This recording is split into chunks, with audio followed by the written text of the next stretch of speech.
Welcome to West Virginia Mountaineers Live, part of the Voice of College Football Network and hosted by the Ryan and Rush Show. And of course, don't forget to subscribe to this channel. And at the conclusion of this episode, go over to the Ryan and Rush Show and subscribe there. We're just short of 1,200 over there, so I'd love for you to be our 1,200. Got a great show for you guys today. Obviously, big game tomorrow with Houston, our former head coach, Dana Holgorsen, playing against him. We're excited to break all that down. We started breaking that down last week. But before we do so, we got our intern, Matt Daniels, going to bring him on as well. Excited to always check in with him. But we start this episode off with some obviously sad news that's made its way through West Virginia and the community. Our colleague, someone that hosted this show as well, someone that we had on the show 3 weeks ago, Dale Wolfley, the Wolfman himself, unfortunately, as we all know, passed away Saturday night. A lot of us found out the news on Sunday. It's been a really tough week for Mountaineer Nation, especially someone in the local media, especially as Neil Brown said, was larger than life. That guy gave life to the fullest. He just an amazing guy, someone we've had on the Ryan and Rush Show. And like we said, was on the show just a couple weeks ago. And thank goodness we were able to do that show with him, Ryan. Ryan, I'll let you kind of lead off a little bit of a tribute. We can all say some things and then we'll talk about the game tomorrow. But I know you worked with him when you were part of the athletic team. We've all seen it. We all saw him, out at night at the bars and, hung out with the Wolfman quite a few times, had some great memories with him. And I'll let you take it away, Ryan. Yeah, so Wolfman, he's a legend. I mean, he's such a great guy. Anytime you're around him, you could feel his energy and spirit. Kind of like Billy Hahn, who we also lost this year. You wanted to be around them because they brought out the best out of you. They brought out the energy. They always were in a good mood. They never had a bad day. And Wolfman was working in the Mountaineer Athletic Club at the time, and I was working with the basketball team, so we crossed paths multiple times. We did a couple film breakdowns. I'll see if I can dig up some of those. Me, him, and Josh Eilert, now the head basketball coach at West Virginia University. Real fun, man. Just a good dude. Absolutely loved this university, West Virginia. He truly bled blue and gold, and he loved the Mountaineers. His son, Maverick, played there. And obviously his brother is with the Arizona Cardinals now, from the media side of things. But it's like you said, Russ, it's been a really tough week. I love the Wolfman. I hope keep praying for his family. I mean, that's who I've been thinking about. Obviously, I know Wolfman's in a good place, up above with the good Lord. But then also, Russ, like you mentioned, so Wolfman and I worked together in the athletic department, but then we both transitioned out of the athletic department into this career, where he hosted the Wolfman Call every Monday through Thursday from 4 to 6. We host the Ryan and Rush Show every Monday through Thursday at 5 o'clock. So, and we had him on our show just a month ago. We had him on this very show, I think 2 weeks ago. So 2-3 weeks ago. Yeah. It was a Texas Tech preview. So Sunday was a shock. Sunday was a big time shock. It kind of makes you step back and count your blessings, as Billy Hahn would say. And man, it's been a tough week, like you said, and keep praying for his family. Miss you, brother Wolf, and look forward to seeing you in the next life, because love you, man. Absolutely. And it's just reminded every day that every day is a gift from God. Every day is a blessing. You brought up Billy Hahn.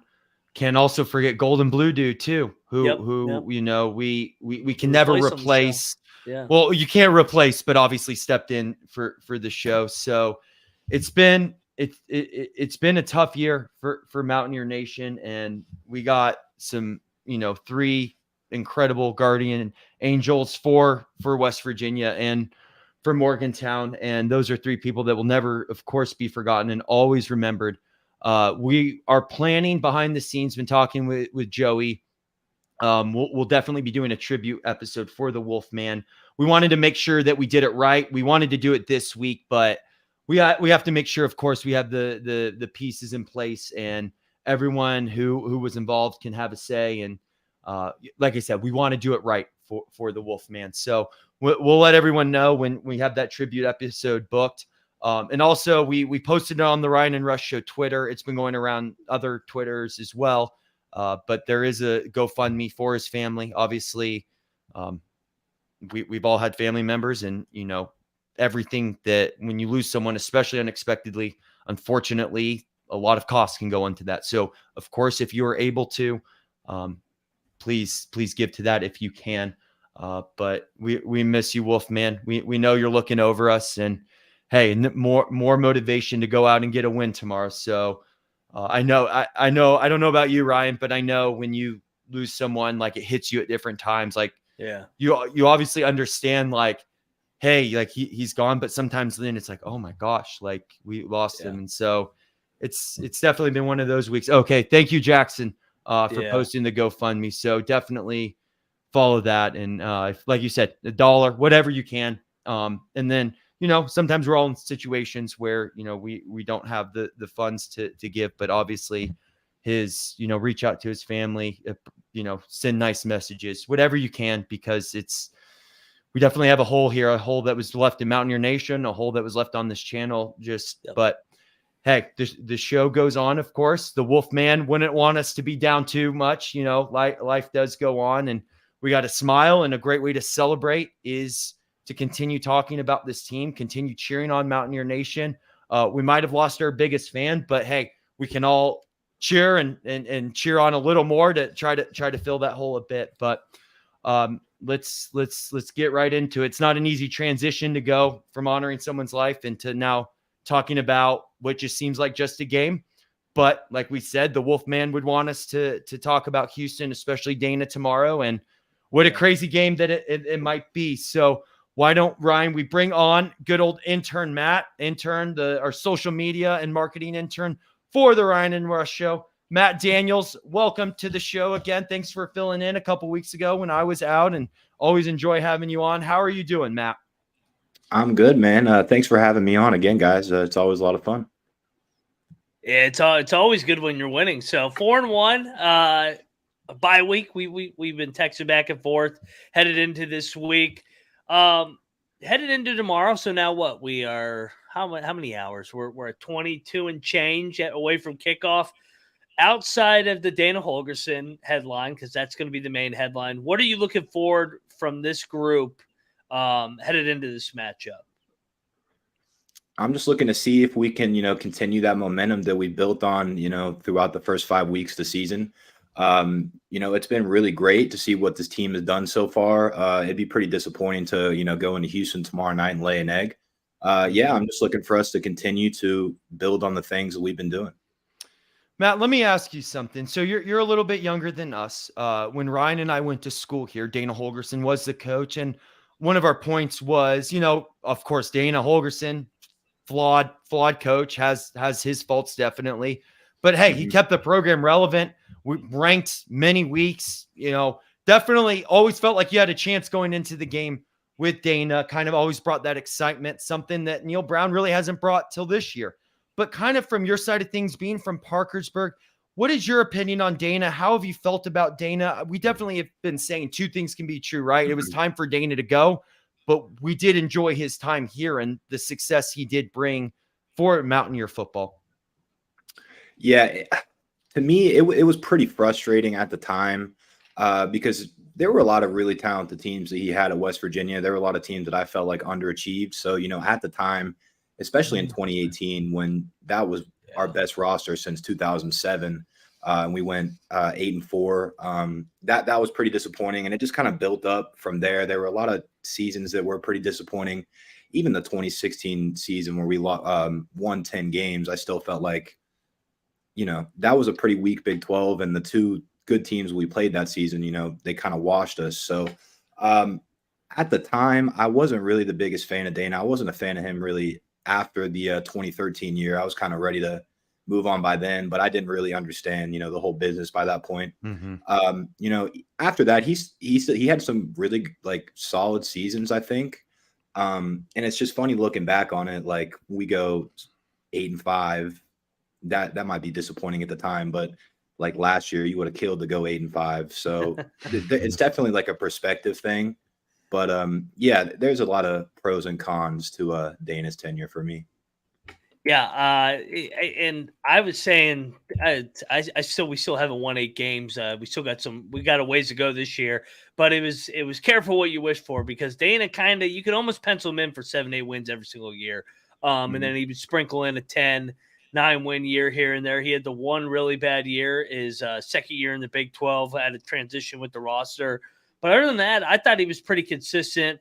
I'm with you, both of you guys, because I like Rush said, we were students here. I liked the Dana era. I thought it was entertaining. I thought we were explosive offensively. We always had a chance because he could scheme it up with the best of them. But at the same time, I felt like we left a couple years on the table.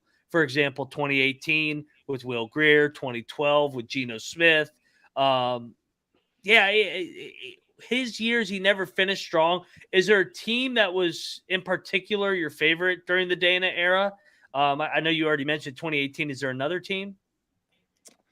That 2014 team was so much fun, Yes. especially before Trickett got hurt in the TCU game. I really had a lot of fun with that team, and I still think that if Trickett doesn't get hurt, that might end a little bit differently. You probably still win 9 games. I'm not saying they won the Big 12 or anything, but definitely a little bit better than what we finished. There were so many studs on that team, though.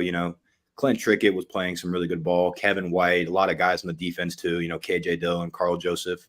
And that was a season that really gave me a lot of hope. And a couple years removed from a year removed, I guess, from that really bad season the year before, you still felt like at that point things could really be very good with Dana at West Virginia. It didn't really shake out that way, but yeah, I really liked that 2014 team. Yeah, it's kind of interesting, right? Because definitely in the moment, right? We said Dana's flawed. We were joking that Dana was the transfer portal before you were allowed to do the transfer portal, right. And always kind of gave a nudge at not recruiting West Virginia kids, and he definitely had his issues, and there are definitely times where he rubbed the fan base the wrong way, and rightfully so for us to be frustrated with him too. But then you kind of look back, and I think our expectations at the time, we were still kind of in that rich rod, like we go to a BCS bowl, we have a chance for a BCS bowl every year. We're in the national conversation every couple years, and then fast forward to Neil Brown, and you're like, ooh, I kind of miss when we were good for 8 or 9 wins, right? Yeah. So it's definitely that like kind of frustrating middle ground. But I think it definitely goes back to Dana Holgorsen is Dana Holgorsen, whether you like it or not. As flawed as he may be, but for as flawed as he may be, that's as energetic as he may be. I mean, there's times where, on the sidelines, we're like, why isn't Neil Brown ripping the refs more like Dana would? Or why isn't like he grinding it out? He's kind of that still old school guy. And, we're talking more, not this year, Neil Brown, because he's definitely turned it around and he's shown us that he's not that necessarily nice guy Neil anymore, but he's competitive, adjustment, doing good things, Neil Brown. But it's that there's never like, you ask some people they can't stand Dana. You ask other people love Dana. And what's funny is because just that type of personality he was, it was just so 0 to 100. So that's how most people feel about him. But then you end up breaking it down and put everything in retrospect, like everything else, it ends up kind of being somewhere in the middle where you're like, you know what? Maybe I didn't like him. Do I respect him? That may be yes or no, depending on who you are, but you kind of come to appreciate him a little bit and what he did for this program. But I digress. I feel like everyone feels that way. Neil Brown is now the coach. We got a big game tomorrow, and now we want to beat Dana and get some revenge. Matt, from your perspective, what are you looking for out of the Mountaineers coming off the bye week, going into a nice Thursday night spotlight game, 7:00 FS1, playing our old coach? Ideally, you want them to come out inspired. You want them to play fast. You want them to start fast, especially off of the bye week. I hope that, there obviously aren't like that many West Virginia kids on the roster, but I hope that throughout the course of the week, Neil Brown has really hammered home, the West Virginia kids comment and really just made the team realize how big of a game this is. So, yeah, I hope they come out fired up, ready to play, motivated. That's the biggest thing I'm looking for. Obviously, looking for a little bit more out of the offense too, and hoping that the defense can keep up the same level of production that they have so far. Matt, is there a issue? I don't know how much Houston you've caught this year. I know you mentioned you watched the Texas Tech game late last week. Is there a matchup that concerns you headed into this game, other than just Dana being familiar with this program and being able to scheme some stuff up? Any matchups that concern you headed into this game? Their wide receiver room is a little bit scary to me. Mhm. Everybody knows Sam Brown. Sam Brown, I think, right now is the leading receiver in the Big 12. Yeah. And I guess depending on whether Aubrey Burks plays, that's a pretty big question mark for us. But the secondary, I don't want to say it's concerning me because they really have played well. They made a lot of plays, and it's not like I think it's something that's going to go south very quickly. But yeah, just those receivers, because we all know Dana Holgerson's receiver rooms are always very good. There's going to be a lot of threats. Yeah, I'm just hoping that we could contain Sam Brown. Yeah, it's tomorrow night. The game plan is because we did on the Ryan and Rush show earlier today, Matt, kind of going through and the keys to victory for the Mountaineers to win this game, and we'll go over all that later again. But it's the keys to victory also can revolve around who's playing, and it's football. It's a war of attrition. We'll say that time and time again because it really is, and the game plan can revolve around so many moving parts, and especially in college football, which is kind of ridiculous, especially now with the such legalization of sports betting. They're almost like, if you're betting on a team, you kind of need to know who's available. Like in the NFL, they have injury reports, and I guess that's one of the biggest complaints and another reason why maybe college football should have a governing body, a governing organization. But nonetheless, it's going to be. But you got to use that to your advantage, right? Neil Brown's, maybe not showing his hand on who's playing and who's not tomorrow. So really curious on our points, like you said, is who's gonna be healthy for not only the offensive line, but of course our secondary. And our secondary, what started off as a questionable unit, has really shown that they are a very capable unit. But you're an Aubrey Burks away from being like, ooh, maybe we can become a questionable unit again. So for tomorrow, what is your leaning towards how you think? And like, again, this is, we have to go on kind of hearsay and who we think is going to be available. But if you were put yourself, let's do a little reverse now. If you were to put yourself in Dana's shoes, how would you attack this West Virginia team? Well, especially if any of our offensive linemen are out tomorrow, I think it would be really important to try to attack those guys, get some penetration in the backfield and stop that run game a little bit. Secondary wise, yeah, I mean, if Burks doesn't play, that opens up a lot deep. Attack that as well, but I would imagine that's part of the game plan anyways for him. Do you think that they're going to have success on the ground? I think you look at some nitpicking this defense over the last couple of weeks. You probably would look to the Pitt first possession of the game, where they basically ran the ball right down our throats, but we held strong in the red zone.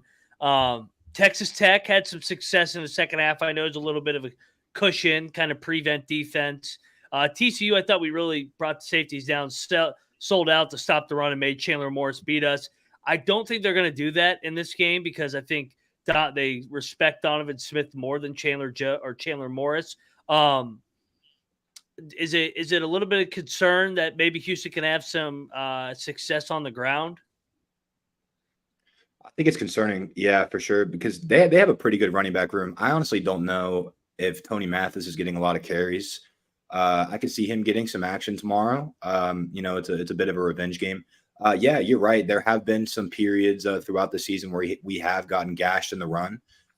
Yeah, definitely, especially the Texas Tech second half when I thought that was going to be a problem. But again, like you said, against TCU, that wasn't an issue at all. We absolutely stiffed. I can't remember the TCU running back's name, but he did not have a great night at all. Bailey. Yeah. I don't.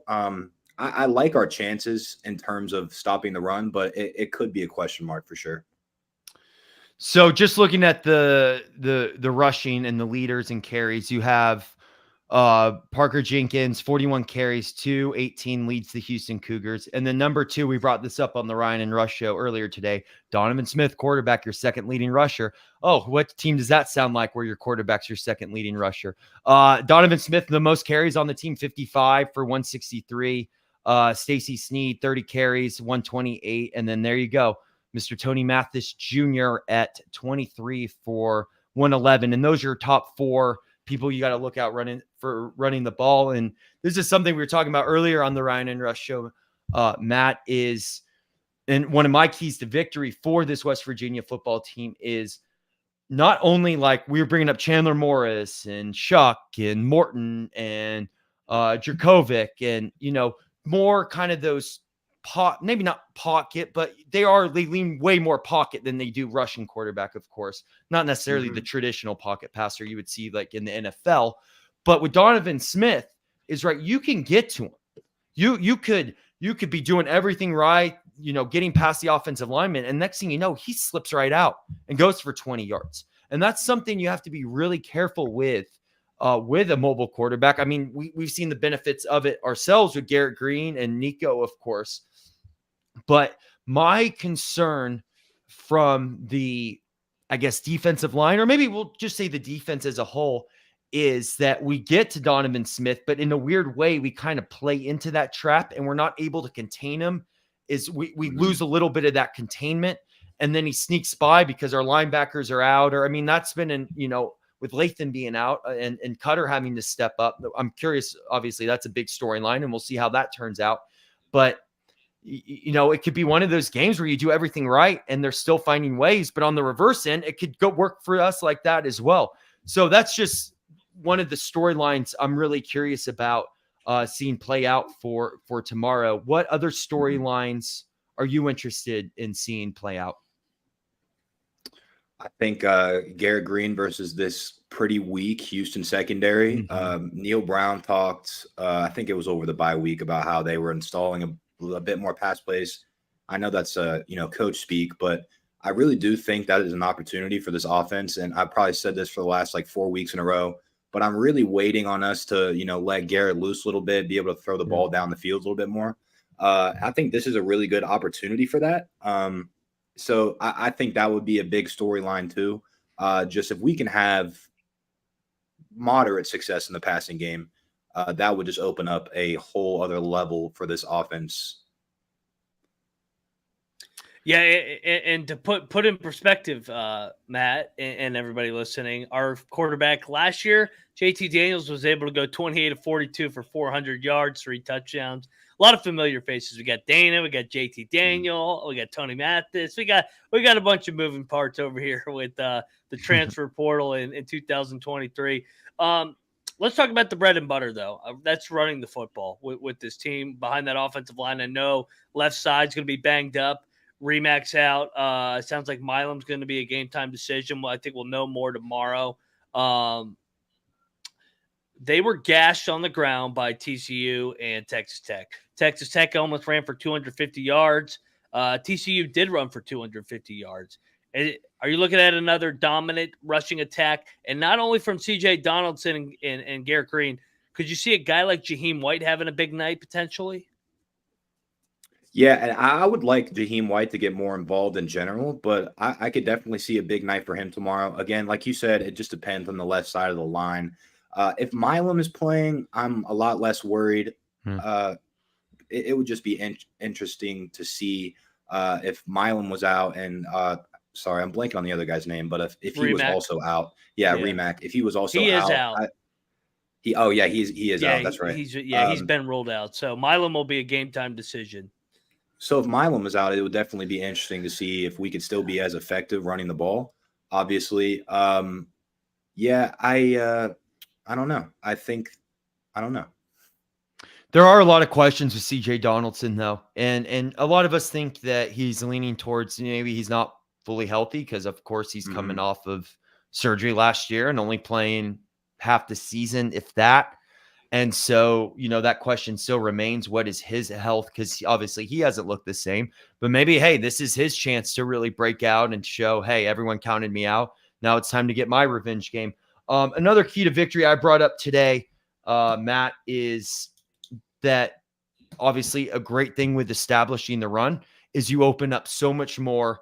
Of course, what you can do with your tight ends, especially if you're really able to do the RPOs. I'll give a shout out, of course, to the Wolfman. He would call it RPO Markiel when Nico was in. But of course, you can do the same thing with Garrett Green, as he can take off. You can hand it off to the running back, or you can actually throw to your best receiver, Cole Taylor, believe it or not, and make something out of that. But it is, if you have them, Houston really stacking the box, and they're really showing their hand and kind of selling out towards that more run game style, is this may be that game that we kind of been waiting for the like at least a receiver, or we'll call the receiving group as a whole, like kind of to step up. And I could see this kind of coming down to maybe a play where it's kind of this back and forth, grind it out type of game. Into the third quarter, started the fourth quarter, Garrett Green's able to get it to like a Preston Fox or Rodney Gallagher or, Devin Carter, just one of those guys get open and makes a 30-yard play and kind of dramatically shifts this game. And then ideally West Virginia is able to take it from there.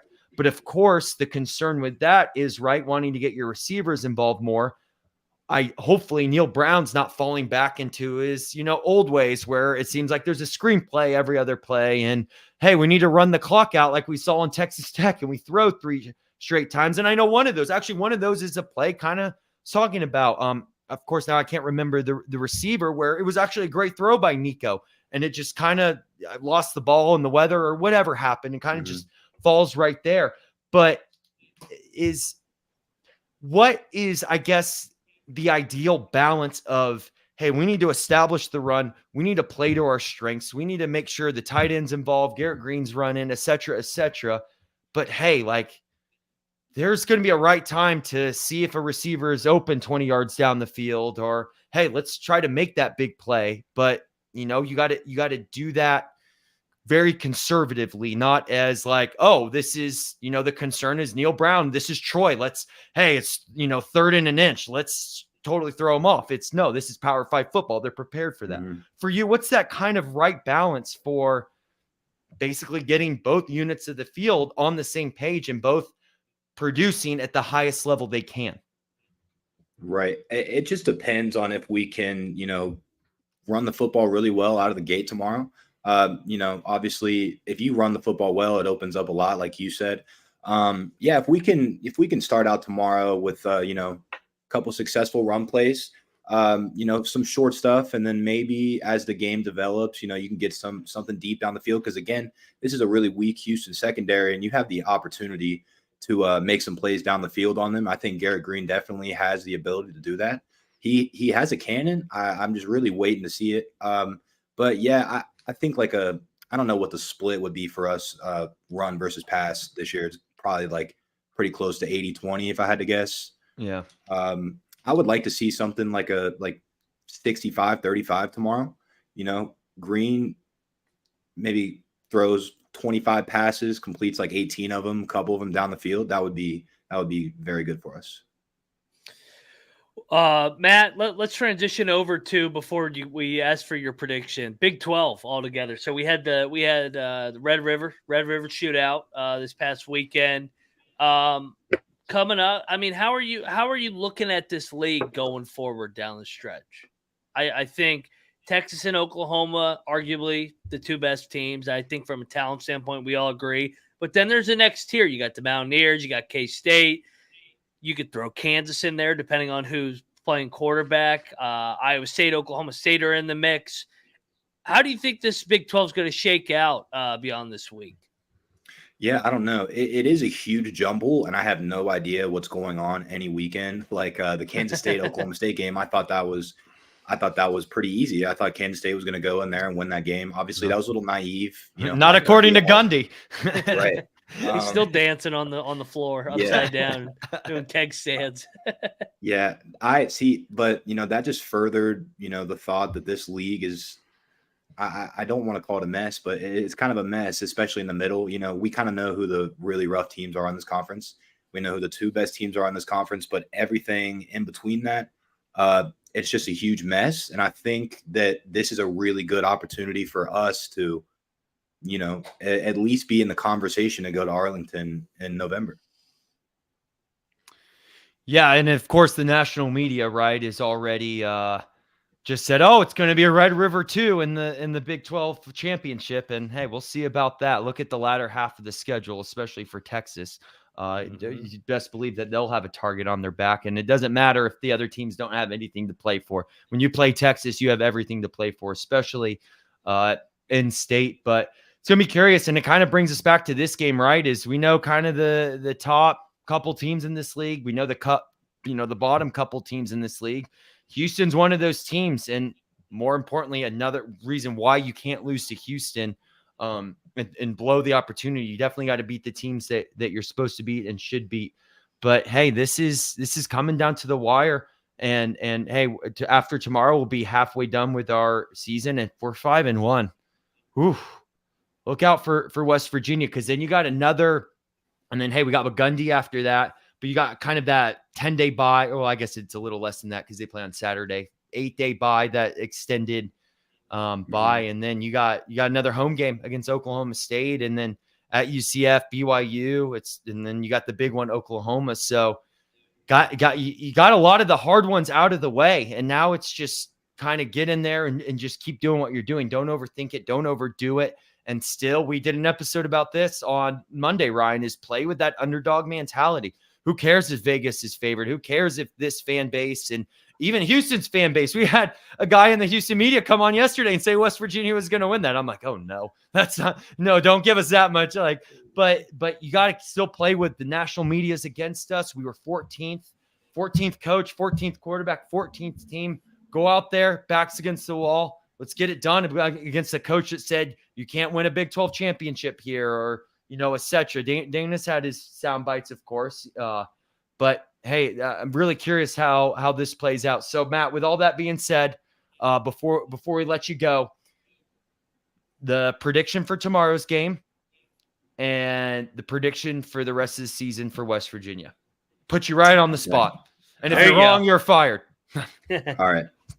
That's a lot of pressure. So tomorrow, I mean, I think Dana he's going to pull a lot out of his bag of tricks tomorrow, especially, he's had a lot of time to prepare for this game. I think they're going to put some points up on us. I think they'll probably put up 4 touchdowns. But wow. I do think offensively, we're going to be able to run the ball. I do think we're going to have some success throwing the ball for really the first time this season. We're going to put some points up too. I'm thinking a 38-28 W victory. Offense completely breaks out tomorrow. The running game is as good as it has been all year, but Garrett Green finally is able to sling that ball around, and we're going to put up some points. He is too. I feel like that's a little bit expected, but maybe not even a bad thing for the defense. I don't think we're going to see any glaring holes or anything like that, but I just think he's going to put some up. But yeah, I think I'd like a 38-28 W. I like it. That's kind of for two-run first teams. That's kind of like it's like a Big 12. You're a classic Big 12 shootout. Yeah. I mean, it's not 56 maybe that's where I put that at. But there you go. Yeah. It's not 56-48 or something like that. But it's not West Virginia, Oklahoma with Kyler Murray. Jeez, no kidding. Well, hopefully not. Yeah. That was Dana's last game. Yeah. Kinda. I get the bowl game. He wasn't there mentally. Yeah. Yeah. Oh no, Dana was already on the. Well, he didn't even come back with the team. He went straight to Houston from Florida. So, yeah, that's usually never a good sign. And then, all right, final season prediction. You don't have to go game by game, but give us a record and what you think. I realistically think this team can finish 9-3. I think they will honestly finish 9-3. The rest of the schedule is really weak. Oklahoma is a loss, and I think that there's one loss in like BYU or Oklahoma State. We'll the at UCF game concerns me. At UCF as well, even though they're not very good, but that's still a concerning game.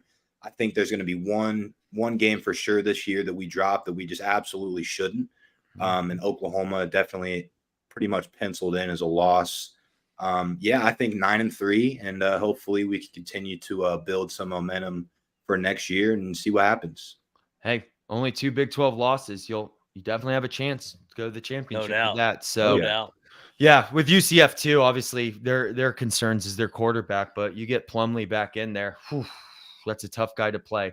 Everyone's giving the UCF a hard time. It's like you put in their quarterback, they're a dramatically different team, of course. But same with Kansas.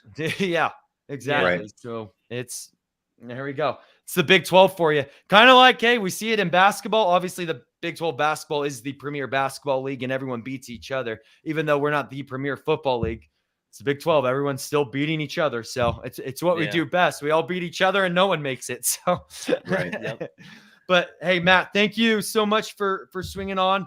Appreciate it. Appreciate you. And we'll see you again here soon. Have a good one, brother. Absolutely. Thanks for having me on, guys. Let's go Mountaineers. Let's go Mountaineers. Thanks, Matt. Absolutely. Yeah, Ryan, Matt brought up some great points there, especially with the Houston secondary being depleted. Another thing too, Houston's, interior line struggles as well. It's definitely that game where we saw the graphic going around on Twitter. I think Fox put it out that West Virginia is a top team in the nation for the least amount of penalties. And if we keep doing what we've been doing all year and not shoot ourselves in the foot, we've tried to shoot ourselves in the foot a couple times. That Texas Tech game, with the turnover margins, we just missed, thank goodness, right? But if we do the right things, there's no reason the Mountaineers shouldn't be victorious tomorrow. But something I know you brought up on our show earlier today, everyone don't forget to check out the Ryan and Rush show. Subscribe to us on YouTube, is the turnover battle. And it's something that we're kind of due for. Yeah. Yeah. No, I mean, the last time we won was Pitt 3-0. We 3-1, I think. Did we lose? Did we turn? I don't think we turned it over. We got a pump blocked. Maybe that's what it was. Yeah, we got to put. Yeah, that basically counts as a turnover. But yeah, no, we need to win the turnover battle. You can't give an inferior opponent or team. I wouldn't even call them that inferior. They have talent on their roster. We just are better in the trenches than they are. But skill-wise, they're just as good as us. But from a team belief, they are inferior. They're doubting themselves. They're 0-2 in league play. They're desperate. If you punch them in the mouth, they may quit. So, I mean, that's why it's going to be pivotal not to give them chances.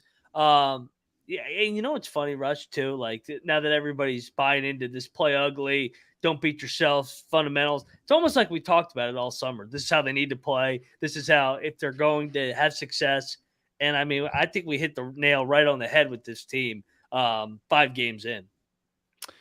Yeah, and I'm just pulling it up just to clarify and stuff so we don't get attacked by keyboard warriors. There was that in that Pitt game, that Nico fumble that Pitt recovered. Oh, yeah. Self-inflicted. Yeah. So, but it goes back to what we were talking about is, one, we're due for some turnovers, but we play our game and we know, like, we've been saying this all week. This isn't your traditional, like, game. There's many revenge angles to this game for both sides.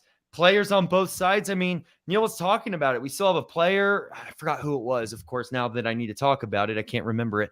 That played for Dana here, and Dana recruited a couple as well. So yes, and then vice versa over there for Houston. So this is kind of that game where it's been circled, and I definitely believe that the Big 12 did a disservice not having Houston come up here. I don't know why they don't want ratings, but yeah, I guess it happens. But did you see ticket prices going for $1? Yeah, they would not be going for $1 here. I can tell you that. Oh no, times that by a couple hundred. But well, and here's the thing too, kind of something we brought up as well. What makes this a little different from Houston? I don't know if it's good or bad. I kind of see both sides of it. Maybe it's just indifferent. But this is the first game they're playing against an opponent that's not from the state of Texas. So when you have those, when they're playing another Texas school, you kind of have those, who's big brother, who's little brother, you have all those internal state, right? Yeah. Bragging rights rivalry. This is, I mean, you want bragging rights for this game, but for different reasons. So like I said, I don't know if makes a difference one way or another, but it should count for something. It's something I noticed. So I'm going to say it. Yep, no doubt. You want to whip around the Big 12 real quick before we get up on out of here? Yeah, let's whip around the Big 12, Ryan, and then a couple announcements for the end. We'll share with the audience some news. So let's do it. Yep. So obviously we got the Thursday night game. The other games, Rush, I'll hand it right back to you. Iowa State and Cincinnati play. What's the headline you're looking at in this one? Cincinnati coming off the bye. Iowa State all of a sudden playing a little bit better football. Yeah, with that game, it's one, and we talked about this on the college experience, the Big 12 college experience that we host together along with Troy. Is that line? I just quick side note with the line for that game. That line stinks. Cincinnati favored by 5.5 points. If that's still, it's what it was yesterday when we were talking about it. So that line just it reeks. But it's Cincinnati. It's the age-old story that we keep talking about. What type of Emory Jones are you getting? Are you getting the lobby floor Emory Jones? Or are you getting the penthouse Emory Jones? You know the offense is going to go for 500 yards, but is that 500 yards going to be accompanied by 4 picks or 4 touchdowns by Emory Jones? So that's the question, and it's like last year when we would do our basketball breakdowns for each game, and we stopped doing the X factor category because it just came down to how well is Eric Stevenson going to play. It's the same thing here. You never need to do an X factor in a Cincinnati game. It's just how well is Emory Jones going to play. So hey, Matt, and on the reverse end, good for Matt Campbell. He had all the gambling scandals, someone that doesn't believe in the transfer portal. Wants his Midwest boys, especially from Iowa, corn-fed, just Iowa, good old Iowa boys. And he's winning with it again. Incredible coach in Matt Campbell. So this is a game that could come down to the wire, or this is a game that one team could probably win by 30 points. And I don't know if there's a middle. Yeah, no, I agree. It feels like it's a good spot for Cincinnati off the bye, but I am buying in a little bit more to this Iowa State team. Yeah. Especially if they wear those uniforms again. Jeez, yeah, those are clean with the Ames. Yeah, Paxton in the chat, and this is our next game. Kansas goes to Stillwater. Stillwater, Oklahoma State, they just beat K-State. They got the other Kansas school coming to town. He wants to know, the Jayhawks or Pokes? I'm on the Pokes, Paxton. I'll let Rush break this game down, though. So another question at quarterback, but this one is not if the quarterback's going to turn the ball over. It's if the quarterback's going to stop having back spasms, which suck. I mean, I've been through that myself, and you can barely get out of bed, never mind try to play a football game. So it's definitely not poking fun at him. He's an incredible talent. It's just the best ability is availability. So the question there is Jalen Daniels going to play? If he does play, think Kansas should win. If he doesn't play, Gundy's going to do Gundy things. And I think I'm maybe you're like, I feel like you're like this too, Ryan, is we kind of buy into the whole, like, go Oklahoma State, because then we play them next and they won 2 in a row. So then they can be let down in Morgantown. You do all those, like the meme of Allen from The Hangover with all the math equations in your head. I feel that way with that. We could just keep it simple and, hey, just win all your games, West Virginia, and don't have to worry about those scenarios. But it just comes back to the quarterback, because their backup quarterback, Bean, he's not a bad backup quarterback. I'm sure there are a lot of programs out there that would love to have him as their starting quarterback. It's just, he just is. There's always something he doesn't do right. He's never fully buttoned up. He'll start off great and then kind of let down and then maybe try to come back, but it's already too far gone. So it comes down to the quarterback again. And hey, shout out Alan Bowman. I mean, we've talked about it with Oklahoma State.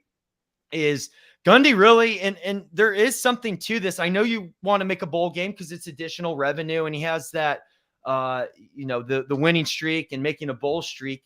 Gundy does, but hey, when you treat the non-con like a preseason football, and you're rotating all 3 quarterbacks, and we're like, what is he doing? He got out of there, figured it out. It lit a fire under Bowman's ass, and he's playing really good. He's playing. Yeah. He looks like a really good quarterback right now. He did really well last week against Kansas State on Friday night in Stillwater.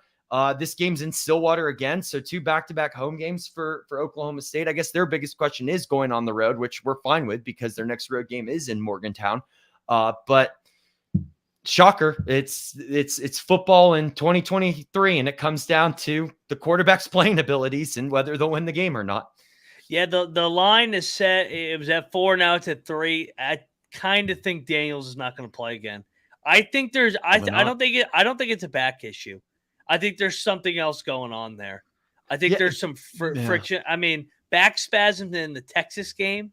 Give me a break. Like I'm reading between the lines. Something's not right there with that situation. because he missed the opener too. So yeah, I think it's going to be Bean again for Leipold and the Jayhawks. Next up, Provo and Fort Worth get together. An old Mountain West matchup here, Rush. You've seen this game growing up as a BYU fan. Is this going to be a tough spot for your Cougars, you think? Yeah, very tough spot. So for everyone out there that doesn't know, was born out in Provo. My parents and brother went out to BYU. That's why a lot of people don't like westward expansion for the Big 12. I'm a little biased that way because I enjoy the family rivalry. And my great uncle was a professor at Iowa State. So it's not as big of a fan of Iowa State, of course. Actually, I love beating Iowa State. And, when they lose, it's kind of nice too. But anyway, I digress. Yeah, growing up watching this game, this is a game where Andy Dalton was in my nightmares as a kid. Like BYU would always have a chance to go undefeated. And then here comes Mr. Redhead himself, the Red Rocket, just slinging the ball, and BYU would lose like 34-10. I think there's something about BYU. Always feels confident against Texas and Oklahoma. Both they play this year. They're at Texas. Oklahoma's there for Senior Day. A game I feel confident in BYU to win both of those games, which would be awesome and would really help out West Virginia, of course. But this is a game. The biggest question you have here is who's Hoover, right? Is what is he going to do now that Morris is out again?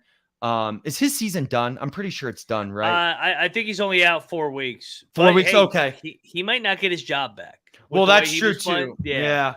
He actually didn't play awful in that Colorado game to open the season. That was more of a defense. He played really bad last week. Yeah, against Iowa State. And obviously he didn't look great against West Virginia either. Decent first half, but then he just kind of fell apart. I don't feel bad for Chandler Morris, but it is kind of one of those, like, if I were in his position, like he kept waiting for that and then something would happen. He never seemed like he could put a complete game together. But anyway, don't have to worry about this week. The big question again, shocker game, 4 out of 4 that we've discussed today. And it comes down to what's this quarterback going to do? What's this quarterback going to do? Because history tells us BYU is going to go into Fort Worth and get shellacked. But maybe Hoover sucks. And maybe this is BYU finally gets the monkey off their back like West Virginia's been doing this season. But that's the X factor in this game. Yeah, I completely agree. And then probably the nightcap and the most intriguing game of the week. Loser leaves town. Both teams had high expectation. One, the defending Big 12 champion. The other one that was kind of the preseason hyped Big 12 champion. K-State, Texas Tech, beating Lubbock. I mean, these are two desperate teams. I'm looking forward to kicking my feet back, having a cold one, watching this game Saturday night, man. This is a good game in Lubbock Saturday night. It is great. I'm kind of for at least away games. West Virginia playing Thursday night. I love when we're on the road playing Thursday night. It's great because then you can sit back, enjoy Saturday, and go around the league. Keeps the blood pressure down on Saturday. It does. And then you're like, you know what? My blood pressure's not high enough. Maybe I need to throw some money on one of these games. And then it just skyrockets right back up to where it goes. But yeah, Ryan, this is a loser leaves town game. And I'll tell you what, Texas Tech, both teams are kind of right in the exact same position. Texas Tech obviously struggled to start the season, lost at Wyoming. Then Oregon had that comeback win in Lubbock. And then, of course, lost to us, which with the terrible conditions out there. But I really don't think that you get much of a trade-off between Shuck and Morton. I actually think, if anything, like, Morton just seems like he kind of slings the ball more and has a little more confidence there. For Kansas State, how healthy is Will Howard? There's speculation. We talked about it. I think who was it? Aggieville Alley Cats that were on the Big 12 college experience with us yesterday, and we were discussing with the Gambling Gachos and them talking about Will Howard, and he believes that he's getting better, that he's feeling better, but the advantage Kansas State, actually, what was his Ace said it best. Yeah, he's like, Ace Edwards. Ace Edwards, he said, if you ask the diehard fan, because I brought up the point, the advantage Kansas State doesn't have this year that they had last year is what they had. Adrian Martinez, they had 1A and 1B, and Will Howard backing him up. So Adrian Martinez goes down, Will Howard goes in, and you didn't really get much trade-off there. If anything, there were situations where Will Howard looked better than Adrian Martinez, right? But this year, You don't have that. As much as Kansas State, I'm trying to remember their backup. I think it's Johnson or something like that. I can't, for the life of me, I can't remember his last name. Their backup quarterback. If you ask the Kansas State faithful, Johnson, he said, they think he is 1B, ready to go out there. According to Ace, he's like, no, that's just not the case at all. So Will Howard, I mean, can't afford to be hurt this year, but you can't afford not to have him in the game. And at this point, you've already had your one non-con loss to Missouri. Fine. They had their non-con loss last year to Tulane. And, Gundy beats you. It happens, but it's now or never. So shocker. Yes. We end this conversation with the quarterback debate again. We'll do our predictions there, and I might change in the next 24 hours. But right now, I think I'm leaning Texas Tech. Yeah, I've gone back and forth. I think I'm on the other side as of now, but I'll probably dive more into the matchup tomorrow. But I think this is a true coin flip game. I think both hosts that we had on said it best. This could be a one-score game. This thing's coming right down to the wire. So yeah. Whoever I pick, I'm not confident. I just want a great shootout game where, like we said, it's a loser leaves town game in terms of the Big 12 championship. So, I'm confident in Oklahoma State. I think Oklahoma State's going to play well again. I think that they got some real momentum at home in Kansas after the way Kansas kind of ran it up on them last year. So just not the following week. We just need to be let down again. It's back-to-back Super Bowls for OK State because K-State beat them 48-0, then Kansas beat them 48-10 or something, and ran the score completely. So we're catching Oklahoma State at a good time. Who do they have after us? Oh, Cincinnati, and then they have Bedlam. And then they have Bedlam. Yeah, so that'll be, just win your home games, Gundy. Don't win your road games. It'll all work out. God, he has always played so well in Morgantown too. He has. The Mason Rudolph's been in, those were my nightmares as a student here. I remember that one game. It was just, we were standing out there the whole game and it was just pouring. And we were just hoping hey, is this the one where West Virginia finally gets Oklahoma State? Because I remember when we went to Stillwater, I think we were 12th in the country with Skylar Howard. And we're like, you know what? We're rolling. Let's get in the top 10. Gundy beat us. Then he comes back and beats us in the rain. And we finally beat him in Stillwater last year. And of course it didn't even matter. Beat Will Greer. Oh man, that game of all the games, that's the one where you're like, we had that game. Anyway, we don't need to bring up. It's a new season, fresh start. We're 4-1, Ryan. We don't need to bring on any bad vibes. As we finish up this episode, everyone, of course, thank you for always keeping the chat alive, and we appreciate you all so much. Just a little housekeeping and some business. Ryan and I will be live tomorrow. Check out our Twitter. We're going to do a Q&A before the game, and as of now, we're going to do a post game tomorrow as well. And submit us questions through Twitter, anywhere on social. Come do them in the chat. Join us tomorrow on the Ryan and Rush Show. Don't forget to hop over there and subscribe when you get the chance. 6 o'clock. Yeah, okay, 6 o'clock or Q&A. So good to go there. So join us, and we'll have a little fun leading up to the game. Probably in that around 6:30. So you'll have half an hour to get yourself settled, grab a cold one, find your favorite spot on the couch or chair, and just focus. Because even though you find your favorite spot on the couch or chair doesn't mean you're settled, because you sit right down and you're like, oh, I'm nervous. And then you start standing up and pacing like the rest of us. So that happens.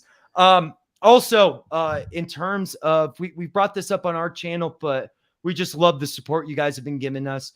We just got a bunch of Ryan and Rush shirts in. We have some great Ryan and Rush gear, some hats, the one Ryan's wearing there. We're still doing, because promotion, build up our channel in the name of we'll ship you some gear free of charge. Email us at ryanandrushshow@gmail.com. Give us your hat size, give us your shirt size. We'll send you one, or maybe we'll surprise you and send you both. Shipping's on us. Don't worry about it. We just appreciate your support. If you want to pay us back, something we really need, obviously, subscribers on YouTube, but go to our Apple Podcasts, our Spotify podcast, give us a 5-star rating, give us a review. We actually need to bring up our audio a little bit. So as a form of payment, if you can go ahead and do that, but we'd be happy to ship you anything. Again, thank you so much for your support. Again, like we brought up earlier, we'll be doing a Wolfman tribute sometime here coming up. We got to figure that out, but of course we want to do it right and celebrate him the right way. So we'll figure that out as well. Of course, don't forget to subscribe to this channel. West Virginia Mountaineers Live, part of the Voice of College Football Network. And of course, hop on over to the Ryan and Rush Show. We'll be on there twice tomorrow. And one other promotion, we brought it up during the show today. Check out the College Experience. We do the Big 12 show on there. Kind of talk about gambling a little more, storylines, talk the Big 12 as a whole, but always have a blast there with Troy, who we grew up with, and his family's all over Big 12 country. So, hey, we love you all. Big game tomorrow. We got to beat Dana. It's time for our revenge. And yeah, as soon as we wake up tomorrow, I don't know about you all. I may not even need caffeine in the morning. I'll be fired. Actually, we might need to be chugging a ton of Red Bulls tomorrow. Tomorrow might be a nice just Red Bull day and just get it going. So anyway, again, thank you so much, everyone, for your support. Love you all. Reach out to us again on social media or ryanandrushshow@gmail.com if you'd like a free hat and shirt, and maybe we'll send you a little something in the mail. So love you all, and go Mountaineers. Go Mountaineers. See you guys tomorrow.